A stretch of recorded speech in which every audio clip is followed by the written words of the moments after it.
આપનું નામ? ભરતવાળા. શું કહેશો આજે વિરોધ કરવામાં આવ્યો છે?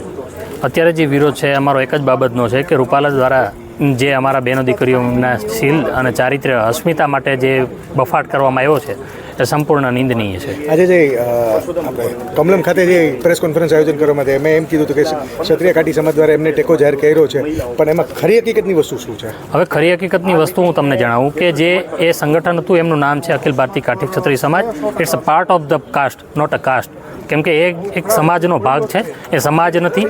અને જે એમાં નેતાઓ હતા, જે એમના હોદ્દેદારો હતા, એ લોકો બધા ભાજપથી બિલોંગ કરે છે અને કોઈના કોઈ ભાજપમાં જ જોડાવા માગે છે. જી, તમારા કાઠી સમાજમાં શું આવનારા સમયમાં એમને માફી માંગવામાં આપવામાં આવશે?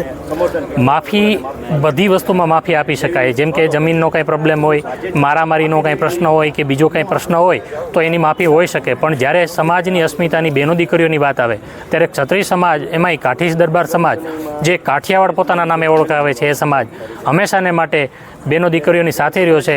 અને એમની જે પેલા અમારી તો એક કહેવત છે કે ભાઈ રામવાળા જ્યારે બારવટે ચડ્યા ને ત્યારે એ બારવટું કરતા હતા. એમાં વગડામાં એક જગ્યાએ ઊભા રહીને એક નાનકડી દીકરી 16 વર્ષની જે એની ઉંમર હતી એને આ ઢોર ચરાવતી હતી.